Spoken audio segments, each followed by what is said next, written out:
ముఖ్యమంత్రి ముద్దుల కొడుక నారా లోకేషు, విద్యారంగం గురించి నువ్వు చెప్పేదంతా బోకస్సు. ముఖ్యమంత్రి ముద్దుల కొడుక నారా లోకేషు, విద్యారంగం గురించి నువ్వు చెప్తుందంతా బోకస్సు. నిజమే కదా మరి. ఏరు దాటేదాకా ఒక మాట, ఏరు దాటినాక ఇంకో మాట చెప్పడం, మోసం చెయ్యడం బాబుకు లోకేష్కు అలవాటే కదా. అందుకే విద్యార్థి సంఘాల పిల్లలు ఇగో ఈ పాట అందుకున్నారు. ముఖ్యమంత్రి ముద్దుల కొడుకు నారా లోకేష్, నువ్వు విద్యారంగం గురించి చెప్తుందంత పలుకులో చదువు చెప్పవు నారా లోకేష్, ముందు యువగలంలో ఇచ్చిన హామీలన్నీ నెరవేర్చు. ఇన్నారులా నారా లోకేష్ చెప్పిన శిల్క పలుకుల గురించి ఎస్ఎఫ్ఐ అన్నలు ఏం పాటకాయ కట్టిండ్రో. నీ శిల్క పలుకులు ఏం చదువు చెప్పాయి గాని ముందుగాల నువ్వు జీవగలంలో ఇచ్చిన హామీలన్నీ నెరవేర్చు అంటున్నారు.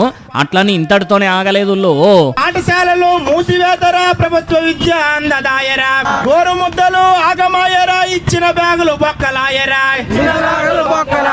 అంతేగా మరి జగనన్న తీసుకొచ్చిన గొప్ప విద్యా విధానాన్ని ఆగం పట్టించే ఈ స్కూళ్ళల్లో డొక్కు బ్యాగులు ఇస్తే అవి నెల రోజులకే చిరిగిపోయి పిల్లలంతా కుట్టు మిషన్ల చుట్టూ తిరిగి కుట్టించుకోవాలి.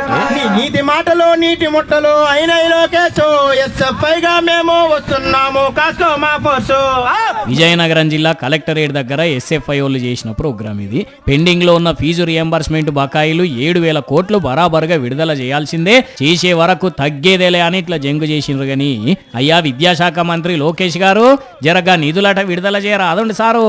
జీవగలం పాదయాత్రలనేమో మీ మాటలు కోటలు దాటే, ఇప్పుడు పిల్లల ఫీజు రియంబర్స్మెంట్ ఏమో కాలేజీ గడప దగ్గరకు కూడా రాకపోయే అనుకుంటున్నారు. అప్పట్లో లోకేష్ మాటలిని ఇప్పుడు గుర్తు చేసుకుంటున్నారు జనాలు. ముఖ్యమంత్రి ముద్దుల కొడుకు నారా లోకేష్, నువ్వు విద్యారంగం గురించి చెప్తుందా